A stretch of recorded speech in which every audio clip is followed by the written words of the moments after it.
my queen kind of keeps him honest. He doesn't want to blow open the position on the king side with the queens on the board, but once the queens are off the board, hey, he's more than willing to go for it. Okay, so any ideas what I played? Pardon me? H4 is an idea. It doesn't necessarily ever stop him from playing G4. If I play H4, he could play G4. I would take en passant, but then on his next move he might play a move like King G2, G4, or King G2, Rook H1. What did I say my pluses were in the position? Help me? Protect the fast play. Great. So if this is a plus, I want to keep it. I'm also a little bit worried, you know, from my point of view, I want to keep my protected pass pawn, and I was a little bit worried about the idea of A3, B4. Maybe he would open up the position on the queen side. So, what did I play? Bingo. So, I mean, that really does cut out, and as Michael said, if I'm ever going to utilize the B file, and maybe one day if I can provoke white to play B3, maybe I could play A4 and cause a weakness on the B3 square. Okay. Oops, what was that? I have a question right now about Mr. Tinman, or John, because of your... Jan, yeah. This is in front of yours. John. Yeah. Now, he exchanged the queens.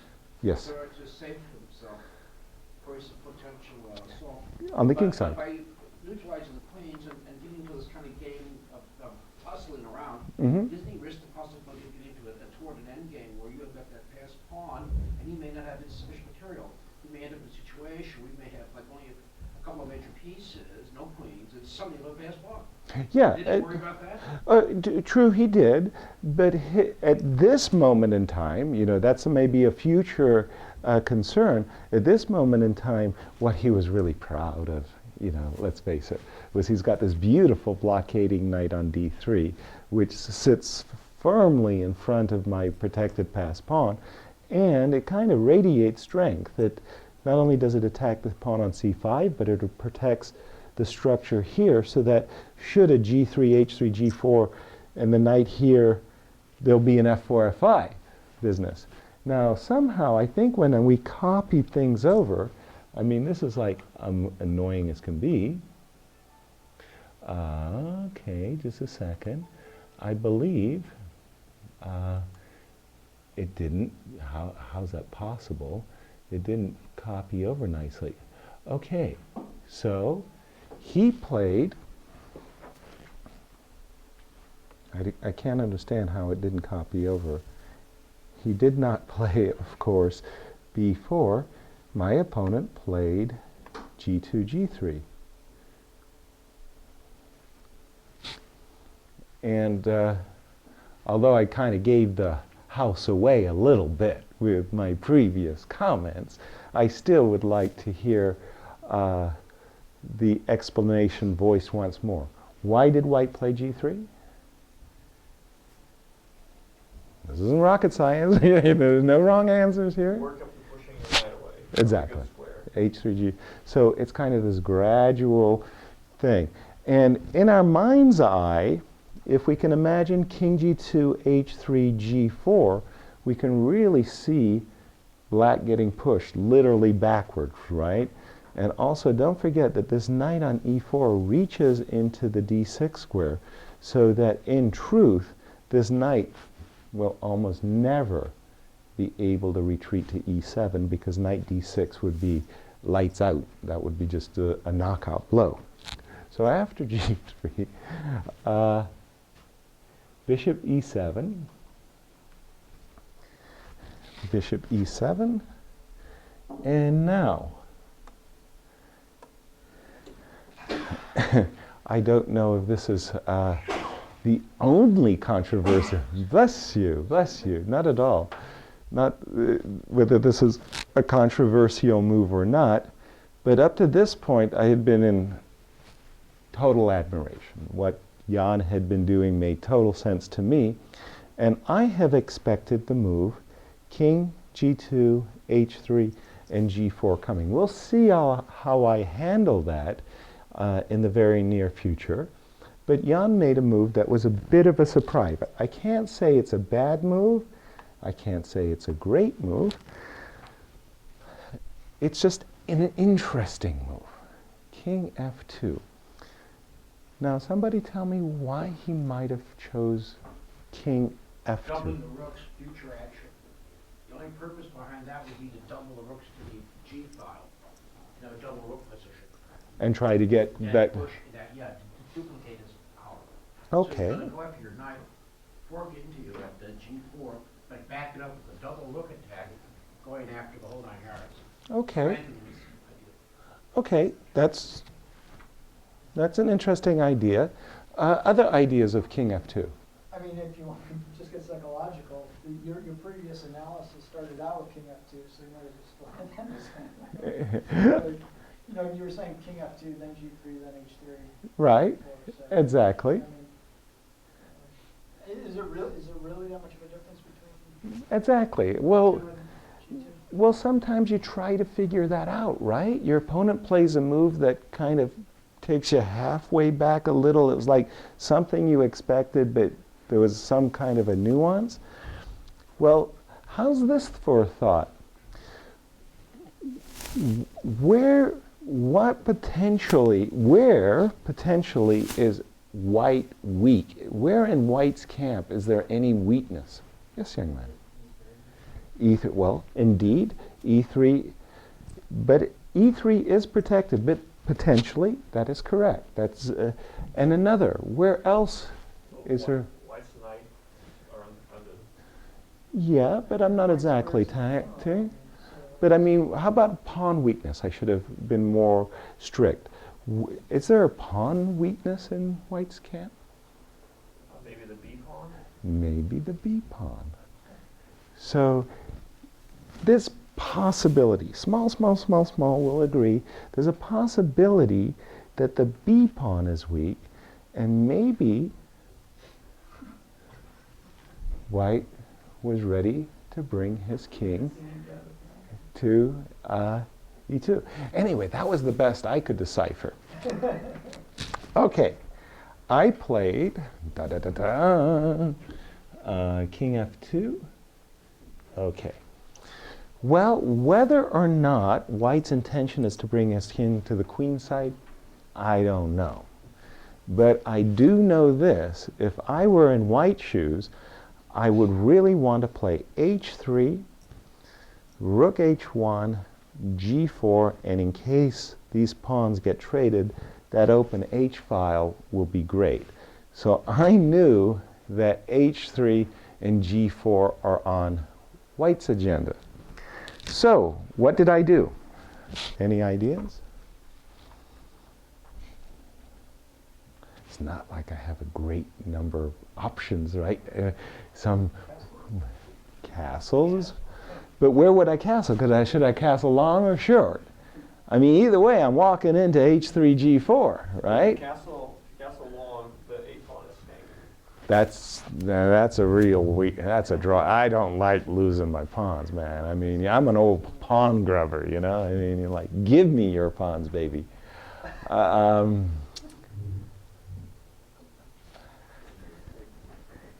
Yes. Maybe play H4. Okay, I would love to play H4. My problem is after H4, G4, I got to move my knight back, right? I got to go back to H6, and then maybe after H4, G6, G4, knight H6, he'll play H3, maybe King F3, I'm not sure.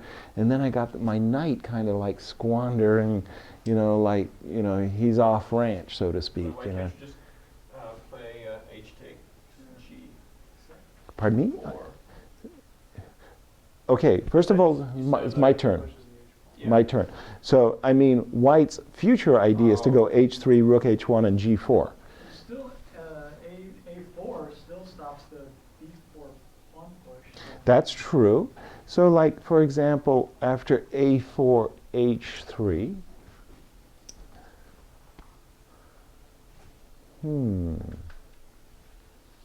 Not so easy, eh?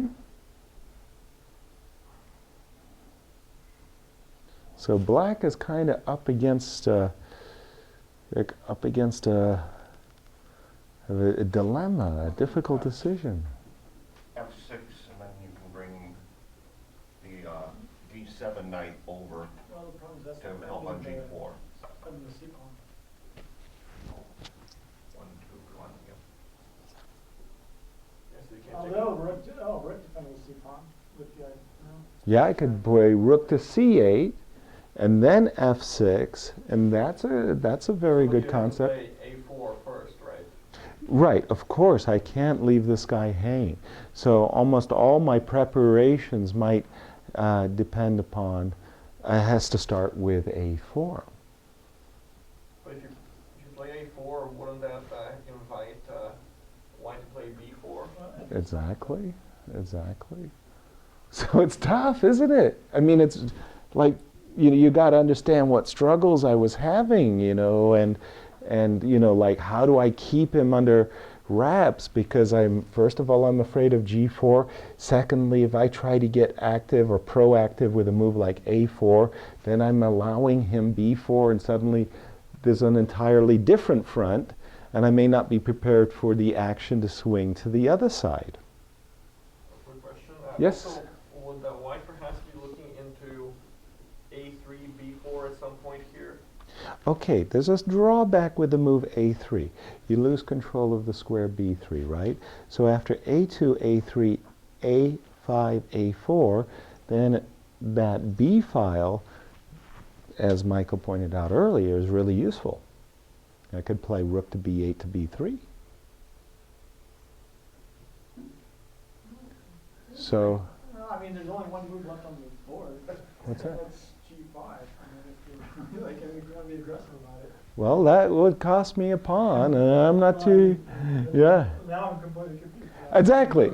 And so F6, I, it might be an alternative F6. which, That figure, like F6. F6 and to recapture with the pawn.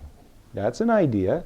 F6, pawn takes, and That backs up your knight at F5 through the sequence of moves. yeah. Once you do that exchange. And You can play that. but I am just creating a weakness there on E6 a little bit at least. I don't know.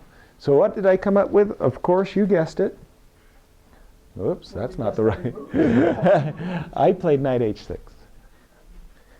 I played knight H6. Somebody help me out here. Why on earth did I play knight H6? Huh? What was that? To prevent G4? To prevent cheap.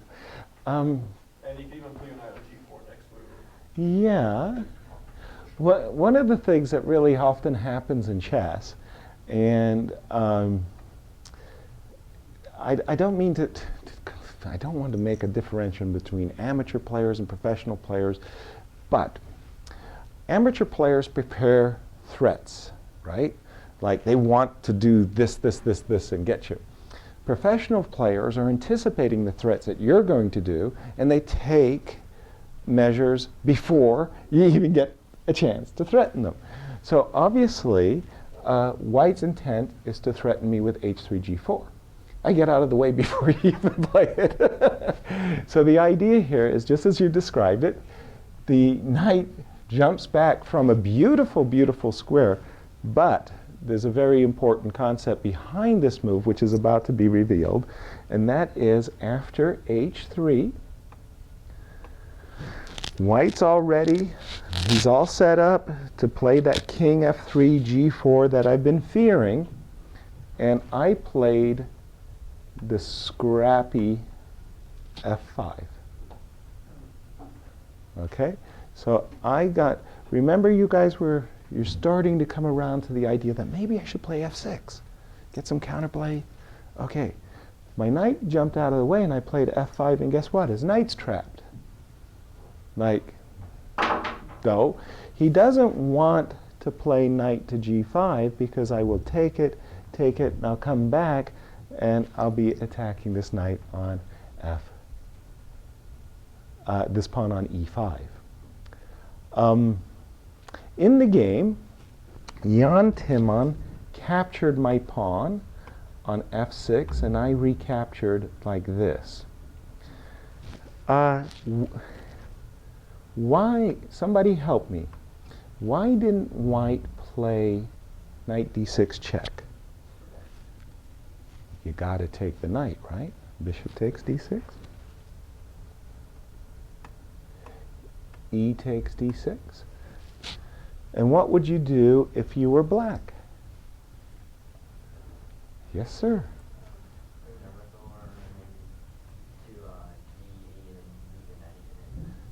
Okay. Keep in mind, white's intention is to play rook to e1 and attack this pawn really, really fast. Keep in mind, when you move the knight, this pawn is going to be hanging. So how about rook a6? And then after rook e1, then what? Rook takes pawn. But then what happens after bishop takes pawn? Then a future b4, and white's doing really well. In fact, I had a trap. This was a trap, knight d6. I was really, really hoping that I could coax Jan Timon into this trap. There's a real crafty way. What's another way of attacking this pawn? Knight f7. And in case of rook to e1,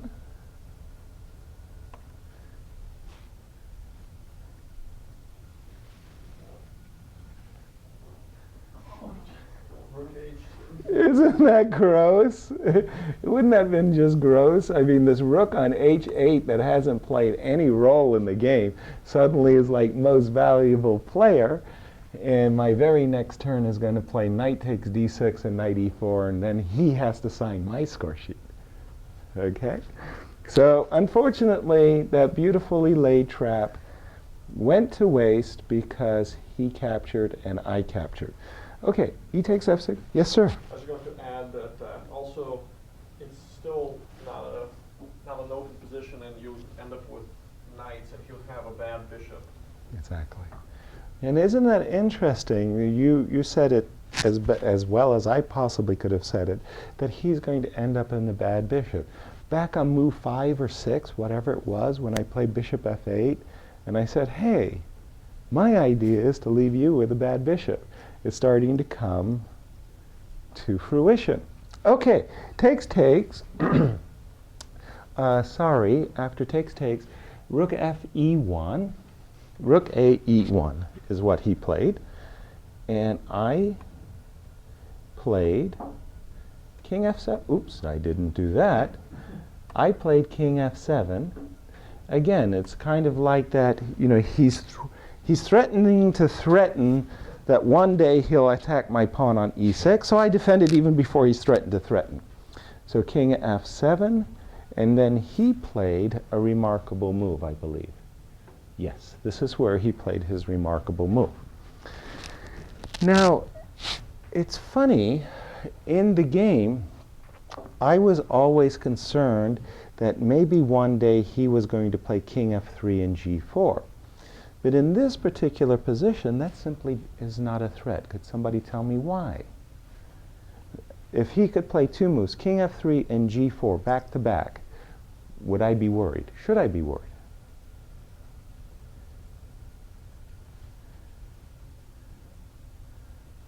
It doesn't seem to threaten, it just results in exchange of pawns. Right. And furthermore, after, for example, king f3, let's say I play a4, a useful move. g4 takes, I could actually take it. Knight takes g4, king takes g4, f5 check, and just trade. And then my rook on h8 would have an open file. Here, Jan, conceptually, he looked at the position and he thought that soon this king side is going to be blown open, like, you know, there will be pawn moves going around.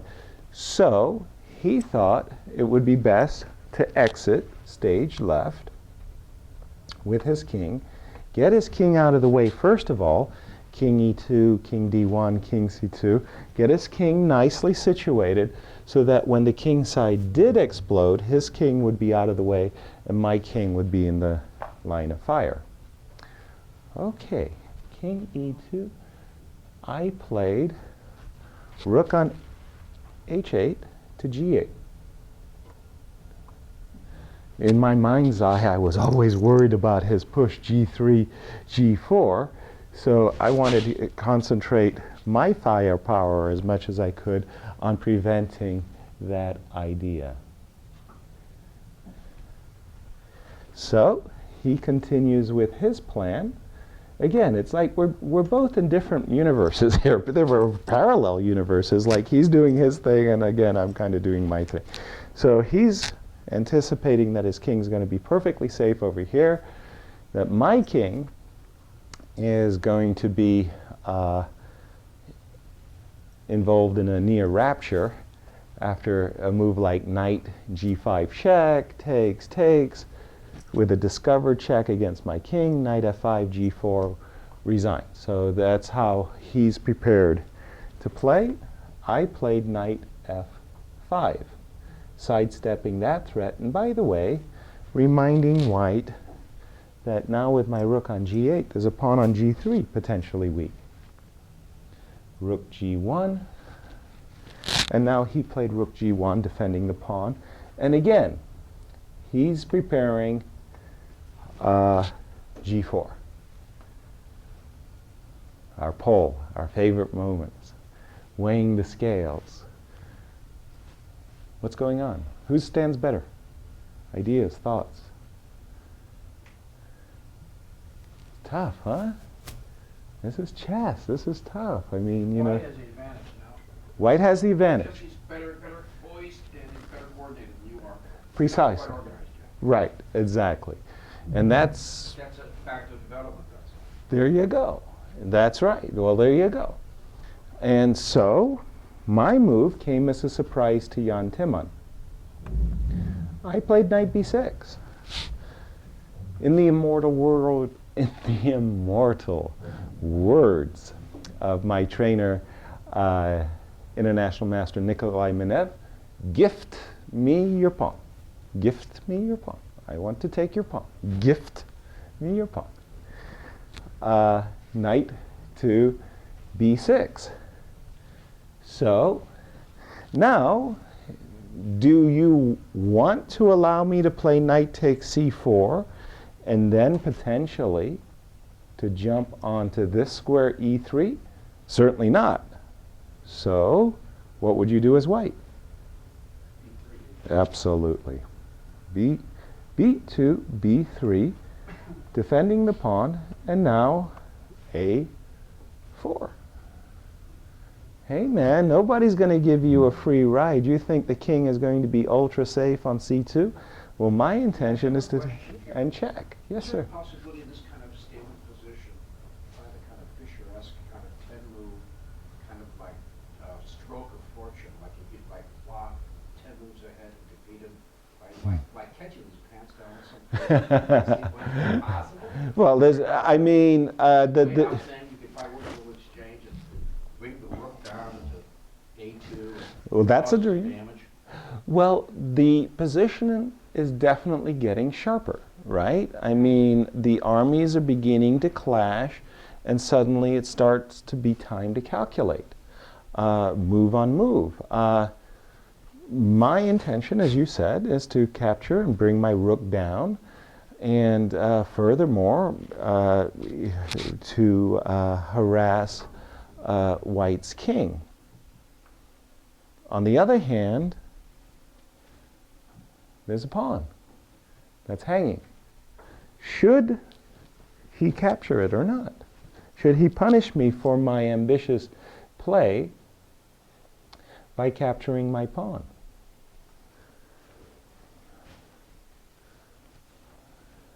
This is where chess becomes tough. Now you got to calculate.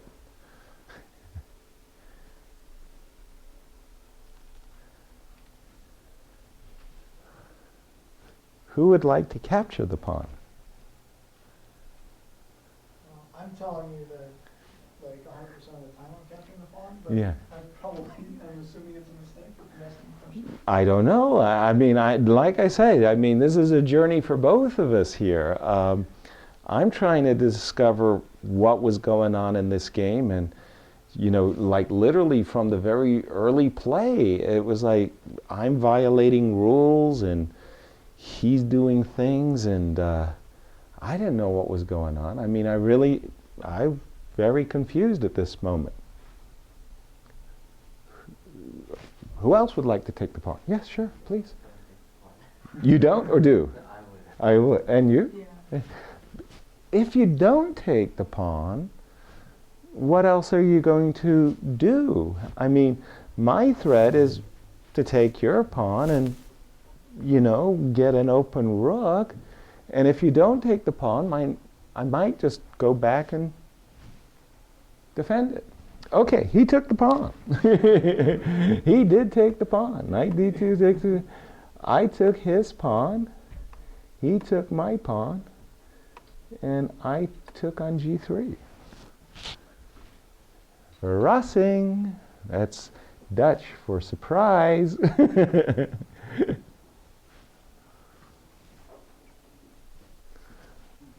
Whoa. I mean, how dare I upset his comfortable position? No, I mean, White was cruising really nicely before that unexpected surprise came. But Jan had seen.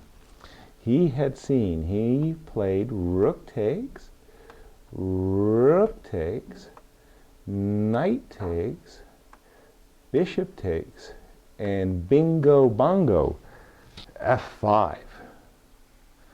So his idea was that if I captured, then the knight would jump and he'd have the open file. This pawn, remember my protected passed pawn, is now weakened by not having a defender other than the bishop, of course.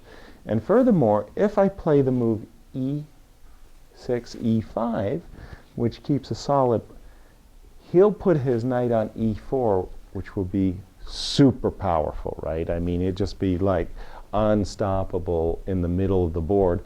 And don't forget, White has connected passed pawns himself.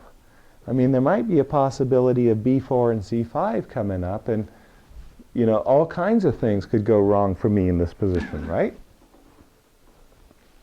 Let's see, let me just, okay. So, what did I do? I can't play the move e5, but neither can I allow him to capture my pawn on e6. I captured here. He recaptured, right? So here you go. Ready for this? He recaptures on f6? On f5. Yes, he He did. has the option, though, to go to h5. Yes, there was also that option of going knight captures h5. As we'll see in... The rook was swinging Then he got like knight f4. But as we'll see, the knight is actually very well placed on f5. It will be worse placed on h5 in view of what I did now. What do you think I did now?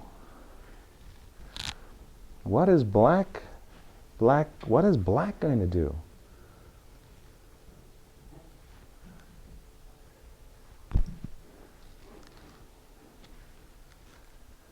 Yes, sir?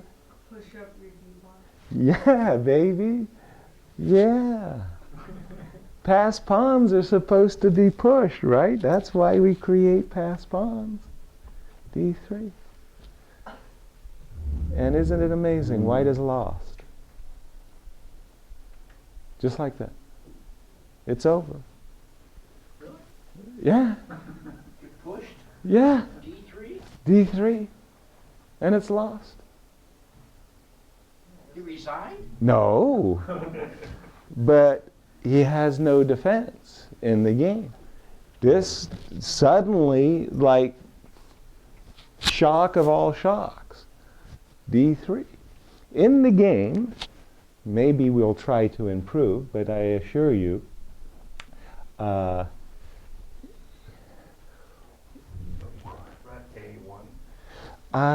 Rook A1 check, bishop D2 to C1, D2, king captures D2, bishop B4 check, give me your rook, and your not exchange, your rook. Remember, there's going to be a rook check, the bishop's going to be here, I'm going to fork, king takes check, king back, I'll take the rook, and if you take my bishop, I'll take your bishop. So I'm threatening rook A1 check and D2, winning an whole rook. Count 'em, baby. Count it. And if you move your rook, let's say up the board, rook E4, just as a thought, I'll give you a check, and after bishop to C1, I'll go bishop A3, and you won't be able to defend the bishop with the rook. So the only move to stop rook A1 is bishop C3. Yeah, bishop C3, defending the A1 square. And I, of course, played A4 for a reason, which was to create a weakness, and I attacked his weakness by, indeed I did. And if I capture the pawn on B3, what's falling next? Bishop. Well, pawn on C4, right? It's like chop, chop, chop. And not only that, isn't this going to be so cute? I'll go rook takes B3, knight takes C4, and mate. Okay. So after rook A3, he played, what could he do? He played king D2, yeah? So he wants to capture my pawn on D3. I played rook takes B3, naturally. And now, he would be very, very happy to be able to capture my pawn, my pawn on D3, but he can't. Why can't he play king captures D3? Still got that pin? He'll pin his own bishop. Yes, and how will I win it though?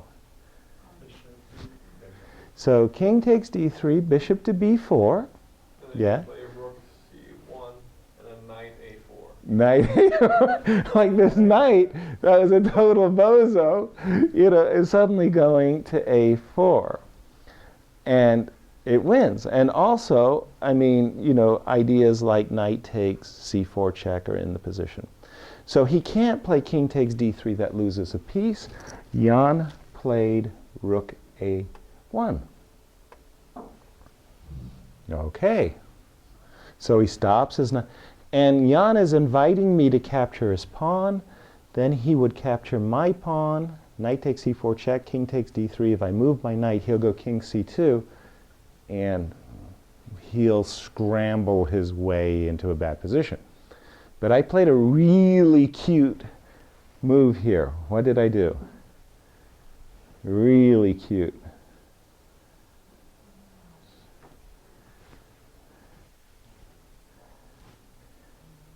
Come on, baby. This is the glory. These are.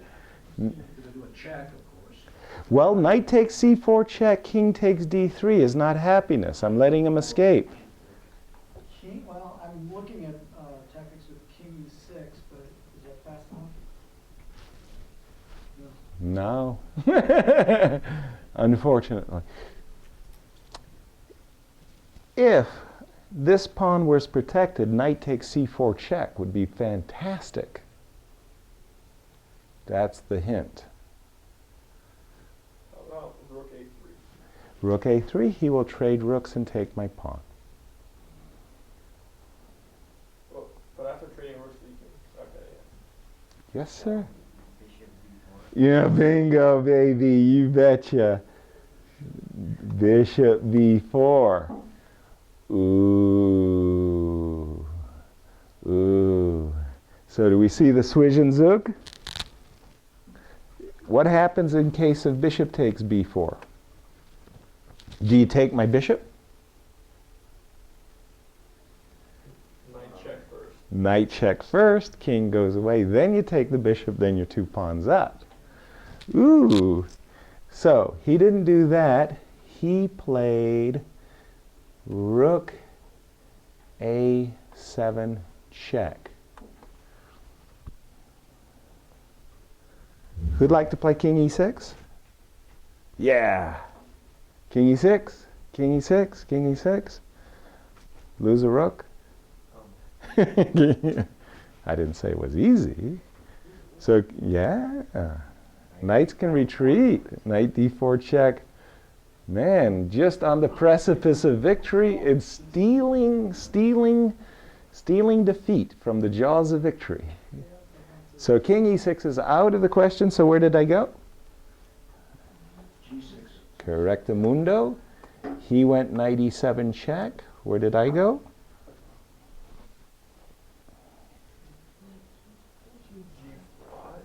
Absolutely, where I'm all nice and safe. King to g5. What could he do? He took on b4. Knight check. Thank you. Now he can't go to d1 because then it's mate in 1. He went to e1. I went rook takes b4, and I believe he played rook d7. Just a second, let me make sure of that.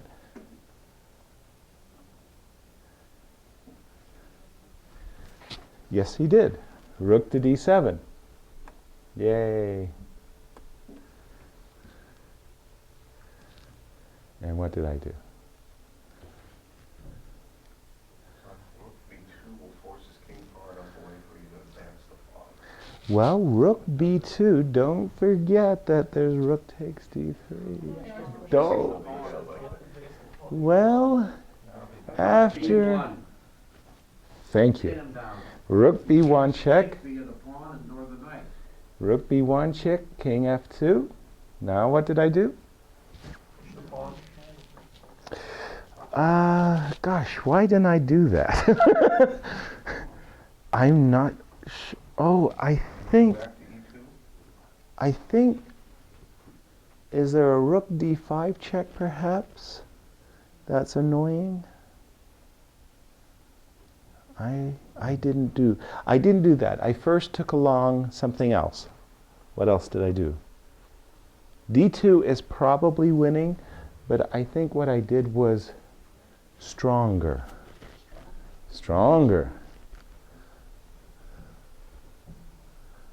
I think I was not quote afraid. At this point I realized I was winning. I thought that if I allow him to go check and, for example, king here or king here, he could go knight check and somehow get his knight back and cause me discomfort. I didn't want any discomfort. So what did I do first? F5. Maybe not. How about a check? Where would he go after check? Do you see some? Yeah, see some mating patterns perhaps? B2. Check. Rook b2 check. Goes to G. What would happen here if he goes king f3? You can fork his king. And then I fork his king on the rook. Hey, knight e5 check, and I take it. So his king's got to go back, baby. And if he comes back to e1, So you can push the pawn with check. I can push the pawn with check. But I have an even stronger move than that. E2. Exactly. If he comes back to e1, then I have rook e2 check. Now where is he going to go? It really doesn't matter. Let's suggest, just for argument's sake, that he goes to f1. Now knight check. Notice that he doesn't have any rook d5 checks. Remember before I told you I would be a little bit discomforted? And now I would just move the pawn up the board. So in this position, after check, he played back to G1. Just a second, that's my new main line. And then I made a move that caused him to resign. And what was that move? What do we say about pass pawns? Push the pass pawn. D2. And now that, so after D2, if he gives me a rook check, I can come nicely to this square. And after another knight check, I can come to this square. So rook check, king here. Rook check, king here. He can't take my knight 8 and 1. So he resigned. Isn't that a confusing game? Like white was making all of these beautiful moves, positional understanding, blockading my game, you know, making everything okay, and then just bang, it was over. So really after the game, like, I kind of stood up and said, how did I win that? Chess is weird, huh? So, after this game, we analyzed it. You don't lose a game unless you made a mistake. Clear, right? So, try to find white's mistake in this game. Where did white... not only what was white's mistake, but where did the advantage slip? When, from the opening, where it was very clear that white had all of the great things going in his favor, when did the advantage slip? At what moment? You know, it's funny, this game was played so many years ago, I ought to put it in Houdini or one of the chess engines and find out.